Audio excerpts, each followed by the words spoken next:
인생의 황혼역, 기나긴 여정의 마지막 페이지를 앞둔 당신에게 누군가 묻는다면 당신의 남은 생을 어디에서 보내고 싶으신가요? 수십 년간 낯선 땅에서 땀 흘려 일군 삶의 터전인가요? 아니면 두 발 뻗고 누울 수 있는 그리운 고향 땅인가요? 아마 이 질문은 머나먼 타국에서 오랜 세월을 보낸 모든 우리 교민들의 마음속에 평생의 화두로 자리하고 있을 것입니다. 오늘 우리는 같은 시대, 같은 조국을 떠나 드넓은 북미 대륙에 정착했지만 은퇴 후 전혀 다른 삶의 풍경을 마주하게 된 두 이민 1세대의 이야기를 나누려 합니다. 국경 하나를 사이에 둔 미국과 캐나다. 자유와 기회의 땅이라 불리는 미국에서의 노년과 복지와 안정의 나라로 알려진 캐나다에서의 노년은 과연 어떻게 다를까요? 오늘 이야기가 여러분의 마음에 울림을 준다면 좋아요와 구독으로 저희의 여정에 동참해 주십시오. 여러분의 작은 관심은 더 깊이 있고 의미 있는 이야기를 만드는 데 큰 힘이 됩니다. 이 지혜로운 이야기가 더 많은 이웃에게 닿을 수 있도록 함께 따뜻한 공동체를 만들어 주시길 바랍니다. 자, 이제 이민 1세대의 실제 목소리를 통해 두 사회 시스템이 한 개인의 노년에 얼마나 깊은 영향을 미치는지 그 여정을 함께 따라가 보겠습니다. 어느 날 30년 넘게 각각 미국과 캐나다에서 살아온 두 오랜 친구가 그리운 고국, 한국에서 해우했습니다. 은퇴를 앞두고 삶의 다음 장을 고민하던 두 사람은 서로의 살아온 이야기를 나누다 문득 깊은 사실을 깨달았습니다. 같은 북미 대륙인데 너와 나의 삶이 이렇게나 다를 줄은 정말 몰랐어. 과연 무엇이 어떻게 그들의 삶을 갈라놓았을까요? 첫 번째 이야기는 미국 오하이오주에서 35년의 세월을 보낸 66 박정민 씨의 이야기입니다.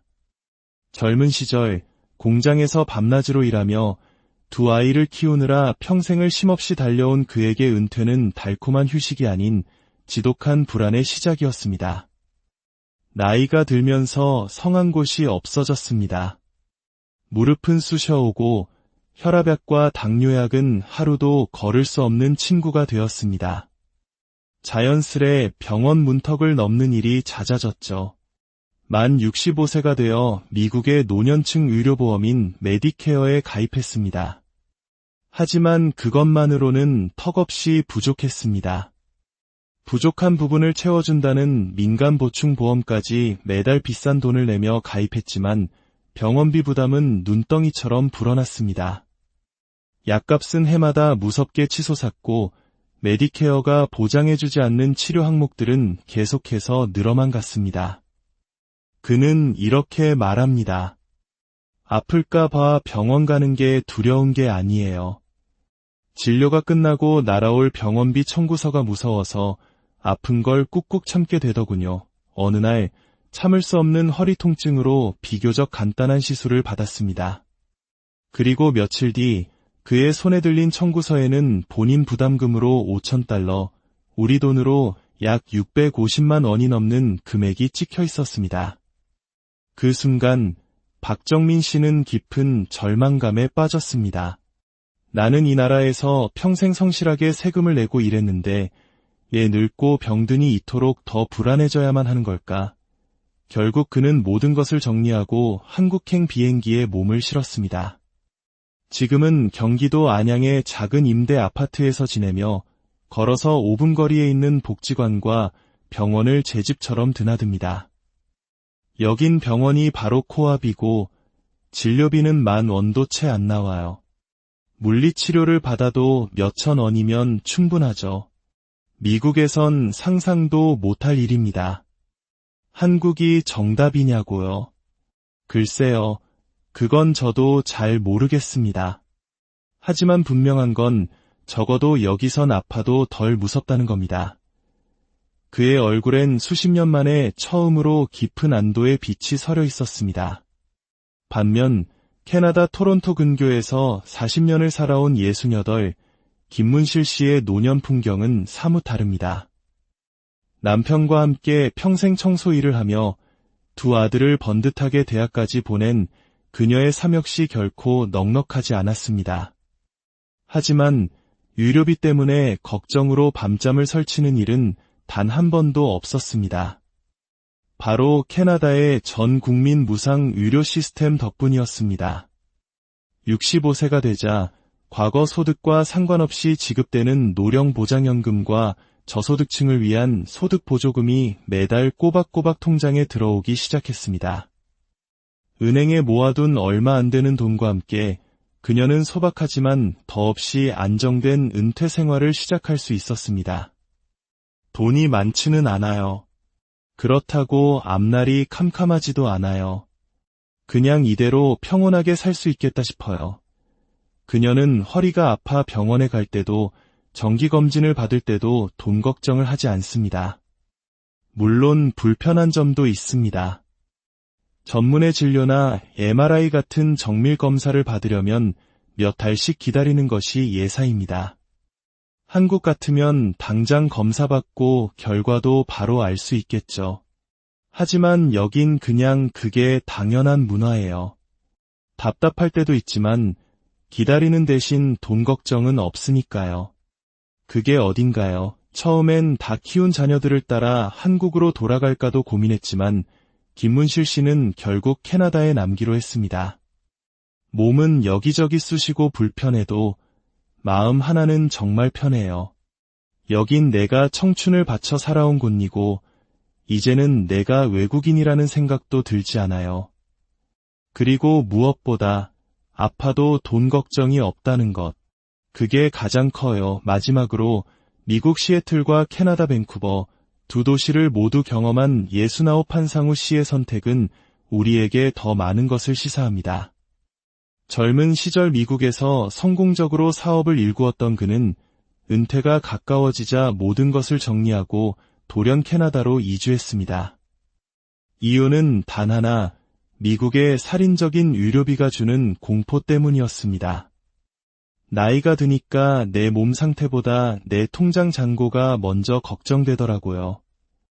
미국에선 언젠가 크게 한번 아프면 평생 일군 집까지 팔아야 할지도 모른다는 공포가 늘 마음 한구석에 있었어요. 캐나다는 불편한 점은 있어도 적어도 그런 종류의 공포는 없더군요. 그는 지금 캐나다의 느긋하고 평온한 삶에 완전히 익숙해졌습니다. 종종 한국을 방문하지만 다시 미국으로 돌아갈 생각은 추호도 없다고 말합니다. 속도나 편리함, 돈 버는 재미는 단연 미국이 최고였죠. 하지만 모든 걸 내려놓은 은퇴한 노인에게는 돈보다 중요한 게 안심이더라고요. 마음 편히 늙어갈 수 있다는 믿음 말입니다. 이 세 사람의 이야기는 단순히 개인의 경험담이 아닙니다. 이는 미국과 캐나다라는 두 사회가 노년의 삶을 어떻게 바라보고 대하는지에 대한 근본적인 철학의 차이를 보여주는 생생한 증거입니다. 그렇다면 무엇이 이토록 거대한 차이를 만드는 것일까요? 첫째, 단연 유료 시스템의 차이입니다. 미국은 메디케어라는 국가보험이 있지만 이것이 모든 것을 해결해주지는 않습니다. 진료비의 상당 부분은 여전히 본인이 부담해야 하며 특히 노년기의 필수적인 치과치료, 안경, 보청기, 그리고 장기 요양 서비스는 대부분 보장되지 않아 개인이 고스란히 감당해야 합니다. 복잡하고 비싼 민간보험에 가입하지 않으면 한 번의 큰 수술이나 질병으로도 평생 모은 자산을 잃고 재정적 파탄에 이를 수 있다는 공포가 사회 저변에 짙게 깔려 있습니다.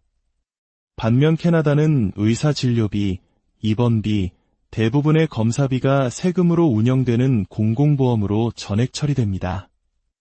진료를 받기까지의 대기 시간은 길지만 기본적으로 돈이 없어서 치료를 받지 못하는 일은 원칙적으로 없습니다. 마치 한국의 건강보험처럼 아파도 돈 걱정 없이 병원 문턱을 넘을 수 있다는 믿음. 그것이 캐나다 시스템의 핵심이며 노년층에게는 무엇과도 바꿀 수 없는 심리적 안정감을 제공합니다. 둘째는 정부가 보장하는 은퇴소득의 구조입니다. 미국의 사회보장연금, 즉 소셜 시큐리티는 철저히 본인이 젊었을 때 얼마나 벌고 세금을 냈는지에 따라 수령액이 결정됩니다. 평생 저임금 노동자로 일했거나 소득 신고를 제대로 하지 못한 자영업 이민자들은 은퇴 후 턱없이 적은 연금으로 힘겨운 생활을 이어가야 하는 경우가 많습니다. 각자 도생의 원칙이 노후에도 그대로 적용되는 셈입니다. 그러나 캐나다는 10년 이상 거주한 모든 노인에게 노령보장연금을 기본으로 지급하고 소득이 기준보다 낮은 은퇴자에게는 정부가 추가로 소득보조금을 현금으로 지원합니다. 젊은 시절 자산을 많이 모으지 못했더라도 국가가 최소한의 인간다운 삶을 영위할 수 있도록 든든한 사회적 안전망이 되어주는 것입니다. 셋째는 삶의 기반이 되는 커뮤니티와 사회 구조의 차이입니다. 미국은 광활한 영토만큼이나 도시 간거리가 멀고 은퇴 후에는 교외의 주택에 거주하는 경우가 많습니다. 차가 없으면 병원이나 마트에 가는 것조차 어렵고 이웃과의 교류도 쉽지 않아 사회적 고립에 빠지기 쉽습니다. 한인 커뮤니티 역시 대부분 교회를 중심으로 형성되어 있어 종교가 없는 이들은 소속감을 느끼기 어려운 구조이기도 합니다. 이에 비해 캐나다는 다문화주의를 국가정책으로 표방하는 만큼 다양한 소수민족을 위한 커뮤니티 지원이 매우 활발합니다. 토론토나 밴쿠버 같은 대도시에는 정부 지원을 받는 한인 복지회관, 시니어 센터, 노인정 등이 활성화되어 있어 언어 문제 없이도 다양한 프로그램에 참여하고 스스럼 없이 새로운 친구를 사귈 수 있습니다. 한국어로 된 통역 서비스나 건강 세미나도 꾸준히 열립니다. 운전이 어려워지는 노년층에게 대중교통이나 도보로 이동 가능한 곳에 이러한 인프라가 갖춰져 있다는 점은 그 무엇보다 큰 축복입니다. 물론 캐나다의 삶이 장밋빛이기만 한 것은 아닙니다. 때로는 답답할 정도로 긴 병원 대기 시간, 길고 혹독한 겨울, 그리고 대도시의 높은 물가는 분명한 단점입니다. 반대로 미국 역시 철저히 잘 준비된 사람에게는 세계 최고 수준의 의료 서비스와 풍요로운 은퇴 생활을 제공하는 기회의 땅입니다. 결국 이 선택에는 하나의 정답이 존재하지 않습니다. 미국 교민들은 살인적인 의료비와 외로움 때문에 고국을 그리워하고 캐나다 교민들은 느린 행정 속도와 문화적 차이 때문에 때로 답답함을 느낍니다. 하지만 그들 모두가 더 나은 삶, 덜 외로운 삶, 그리고 더 안정된 삶을 향해 각자의 길을 찾고 있다는 점은 동일합니다. 이들의 이야기는 바로 우리에게, 그리고 우리 사회에 중요한 질문을 던집니다. 은퇴 후 어디서 살 것인가 하는 문제는 단순히 돈이나 날씨의 문제가 아닙니다. 그것은 내가 어디서 마음 편히 아플 수 있는가, 어디서 스스럼 없이 친구를 사귈 수 있는가, 그리고 궁극적으로 어디서 가장 나답게 존엄하게 늙어갈 수 있는가에 대한 질문입니다. 특히 수십 년을 이방인으로 살아온 이민 1세대에게 가장 중요한 것은 내가 늙고 약해졌을 때 이 사회가 나를 온전한 구성원으로 따뜻하게 받아들여주는가, 아니면 여전히 수많은 타인 중 하나로 차갑게 남겨두는가를 피부로 느끼는 순간일 것입니다. 미국은 철저한 개인 책임의 사회입니다. 스스로 준비하고 개척하면 그 누구보다 높은 만족을 얻지만 준비가 부족하면 나락으로 떨어지기도 쉽습니다. 캐나다는 개인의 자유나 성취의 기회는 조금 덜할지라도 사회 전체가 함께 최소한의 평균적인 안정을 보장하는 시스템을 갖추고 있습니다. 두 나라의 시스템은 그저 다른 철학을 가졌을 뿐 어느 한쪽이 절대적으로 우월하다고 말할 수는 없습니다. 내가 아플 때, 내가 혼자일 때, 내가 약해졌을 때, 내가 속한 사회는 나를 어떻게 대하는가? 아마도 이 질문에 대한 각자의 대답이 우리 삶의 마지막 여정을 어디서 어떻게 마무리할지 결정하는 가장 중요한 열쇠가 될 것입니다. 여러분은 어떤 사회에서 늙어가고